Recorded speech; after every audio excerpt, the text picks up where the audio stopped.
series of exes, except this time the ex is me.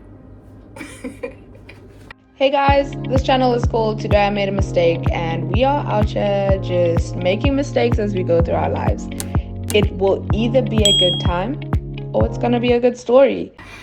Am I gonna trash myself in this video? Probably not. I am not that secure or self-aware, so sorry, not sorry. Like, I know you might want a little bit of payback, but I'm definitely not gonna trash myself. But let's just see how this video goes. I think the last time I brought someone home to meet my parents was in 2013. That was 10 years ago. 10. Yo, like, I always forget my age. I can't believe that there's something that has happened in my life that happened 10 years ago. Okay. So the last time I brought someone home to meet my parents was in 2013, which is 10 years ago. And I think the last time my parents have met someone, like a partner of mine, was 2017. So was that like 6 years ago? Like, oh, these are primary school going children's ages, and this is an account of an event in my life.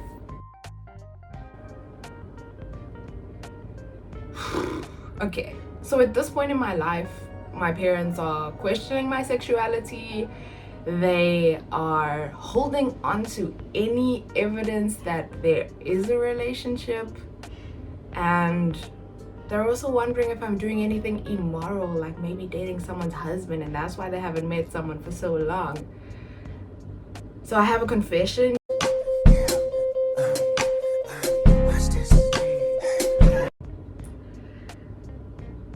Yes, I have been dating over these past few years.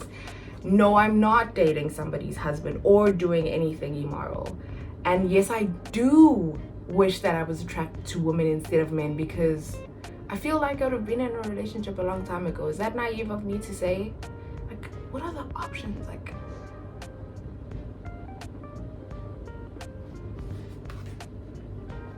basically, I probably wouldn't bring someone that I am in a relationship with home until I feel like, okay, like, this is very serious and this is gonna be the last one. So at this point, my parents are probably gonna meet the person at my wedding.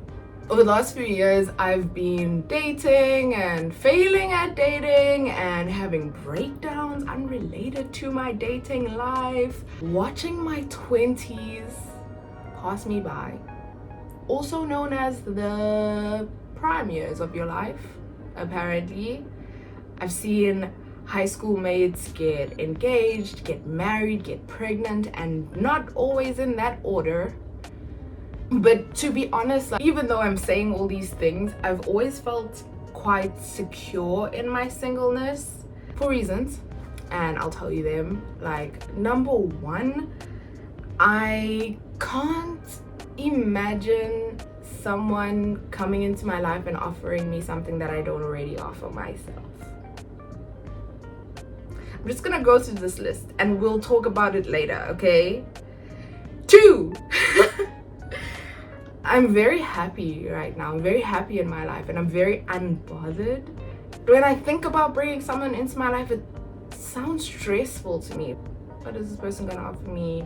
And I'm gonna be worried about them. 3, I have so much freedom. I don't have to be accountable to anybody.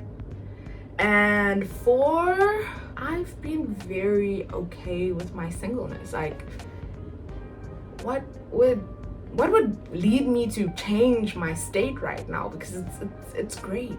I'm having a good time. Now, as I was saying those things, like I wrote down that list and I was like, oh, maybe I should explain myself. But the thing is, these things are true. They're hectic sounding, but they are true. But they're only part of the truth. So let me explain. Hear me out. I said that I don't think that anybody can offer me something that I'm not already offering myself. And the way I feel about that is independence is a trap. Independence is a trap. Even my parents, who raised me to be independent, have said to me at some point in my life, "You're so independent. You don't rely on us for anything. You don't need us for anything." That's changed in the last year, and I wonder how they feel about it now, because I'm literally living in their house. But I get so confused when my parents are upset about the fact that I turned out exactly how they raised me. Like, how were you there when I was moving to Joburg and I was trying to take the hangers that my clothes were on, because I was taking my clothes, and you told me to go buy hangers from the store with the salary that I now earn? How are you mad that I turned out exactly how you raised me? Of course I was gonna be independent and not need you for anything, but here I am back at your house needing you, needing accommodation and food.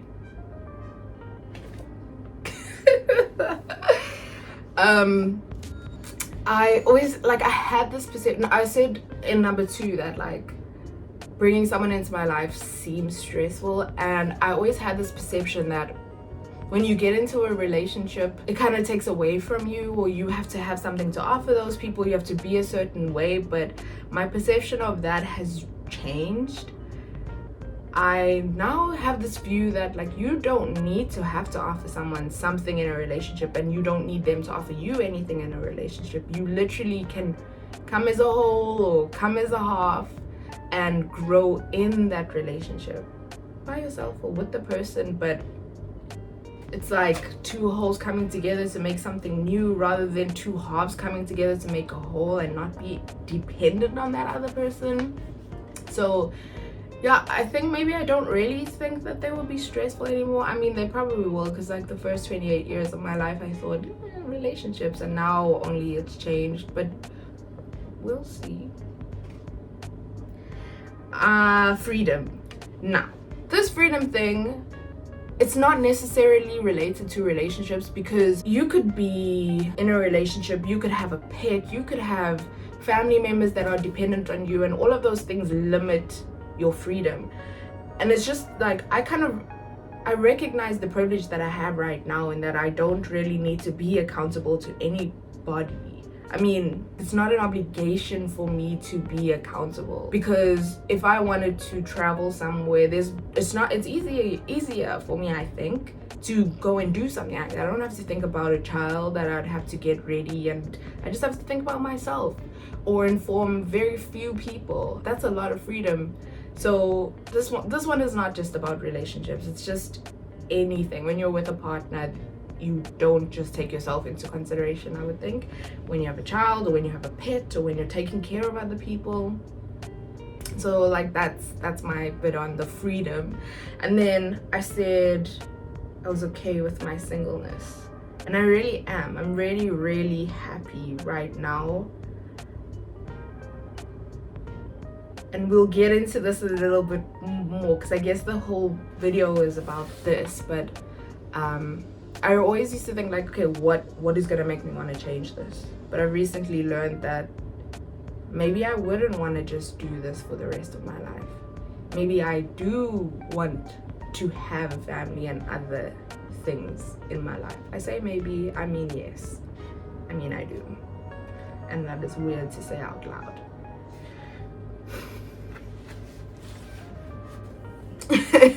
So I found myself a relationship coach. Sounds weird, but I did. Like a life coach, but for relationships. It's the same thing, relationships in life. And it wasn't only focused on like romantic relationships, but it was a pretty cool experience. She made me do this exercise that basically, 1, brought me to tears, and 2, made me realize that I actually do want a future with a family and like kids and like that whole shebang. And this goes on. 2 cars and a Yorkie with a pit bull and a Doberman and a backyard with a lot of land and a acres on acres and a swimming pool with a hot tub and a business and a company. He a CEO and an entrepreneur. No 95, but don't catch me. I'm going quiet. So when I say this, because it's such a weird thing to admit to myself, So I would think, do I want a relationship and a family when I grow up because it's what I've always seen? My parents are married and they have kids, my grandparents and their grandparents. This model has always been parents and kids. Or do I want it because that's something that I actually desire for myself? And this is something that was always on my mind. Not always. That's a lie. This is something that I've thought about. Like, why do I want a family? Why do I want to get married and have kids?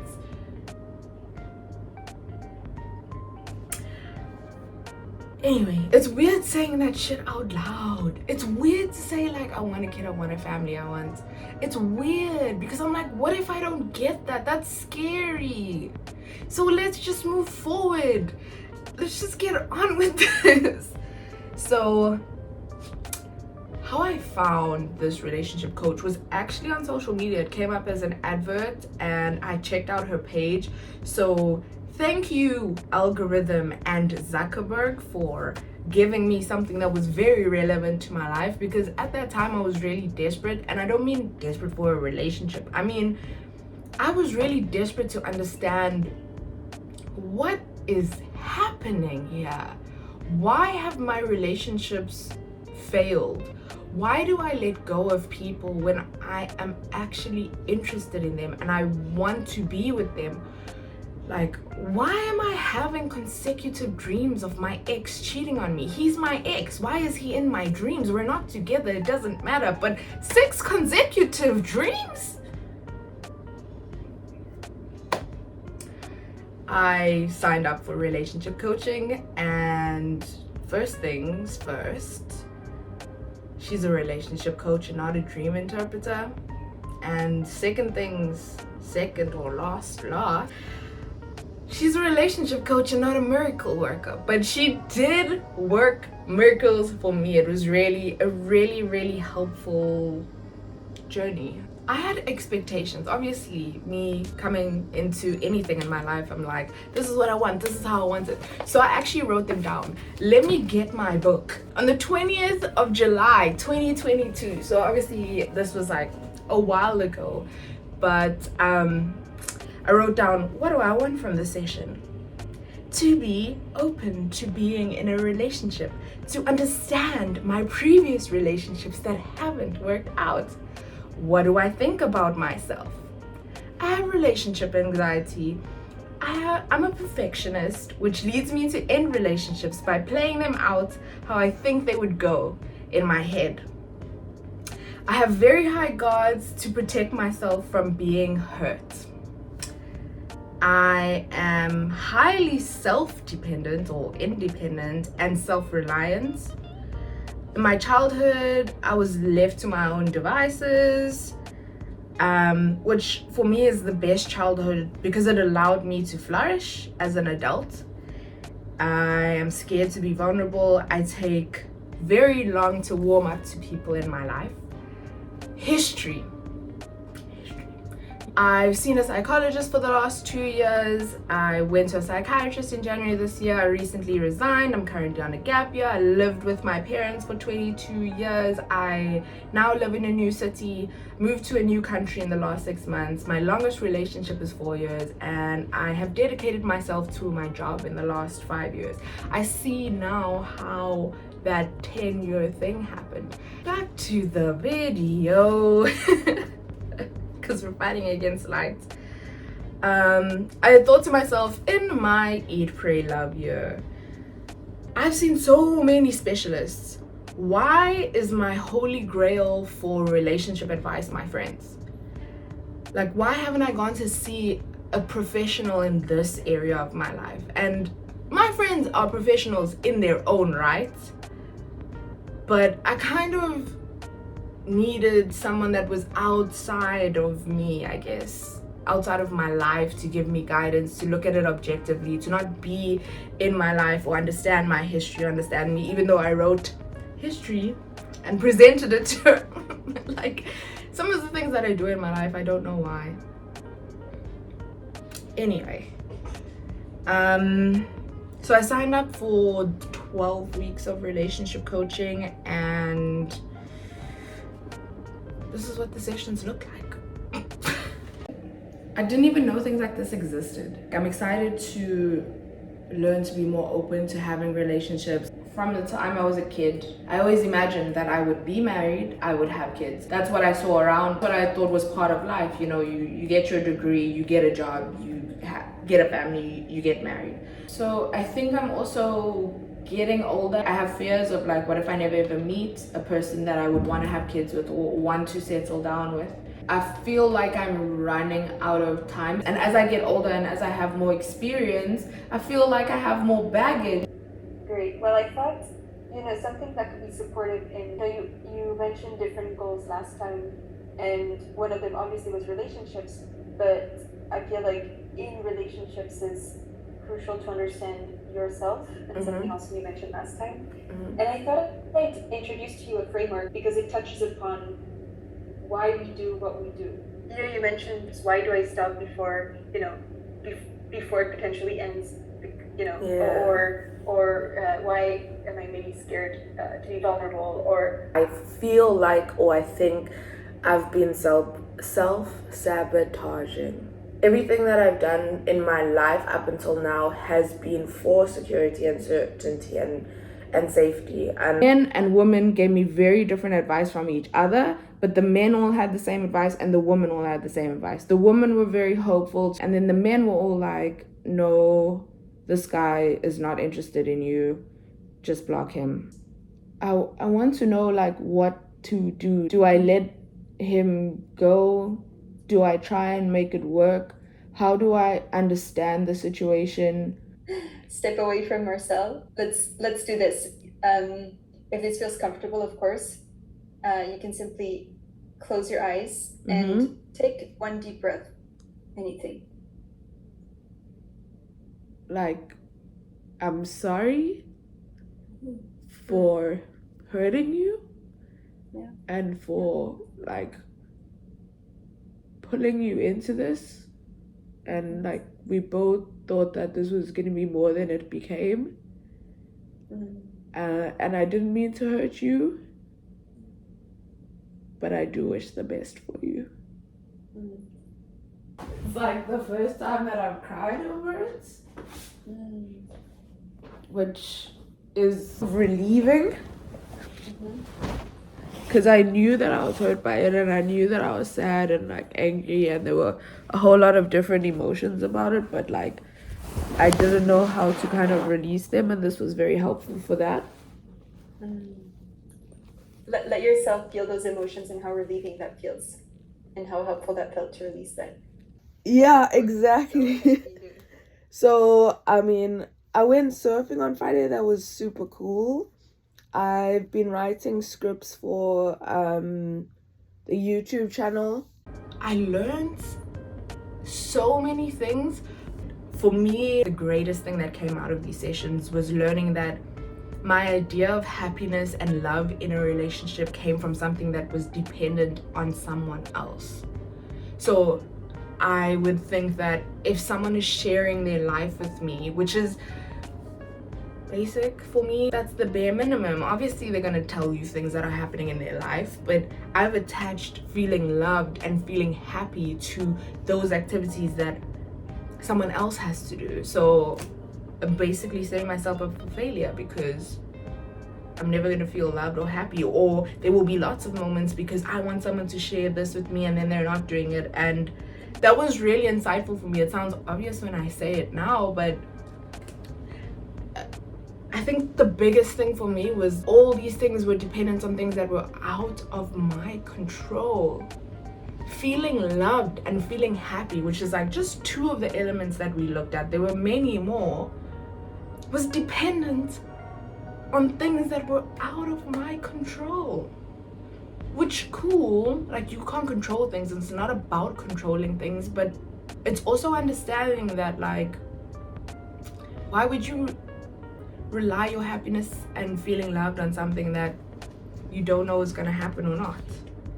Or understand why you're feeling anxious about these things, because you don't know if they're gonna happen or not. And then there's that unhappiness or that waiting or that not knowing that just happens. overall, just seeing this person was very, very, very helpful, because although previously my relationship advice came from my friends and TikTok algorithms and strategy of like trying to understand, am I compatible with this person or not, this was actually tailored to me. So like, this relationship coach had studied, she was a professional, she had tools and exercises that you could do to understand yourself, or understand the situation, or cope through things very healthily, which is why I was crying so many times, and just see things so much differently, rather than your friends who are relationship advice professionals and like their go-to is, but men are trash and that's why this is happening, or it is what it is. They definitely would be the people who will listen to me tell the exact same thing over and over again and speak about the same guy a million times. And when I'm like, when they're giving me advice and saying like, don't text him, and I'm like, yeah, I miss you. But fingers crossed, I guess that's it from me for this video. Fingers crossed that I will get this thing that I imagined in my life for myself.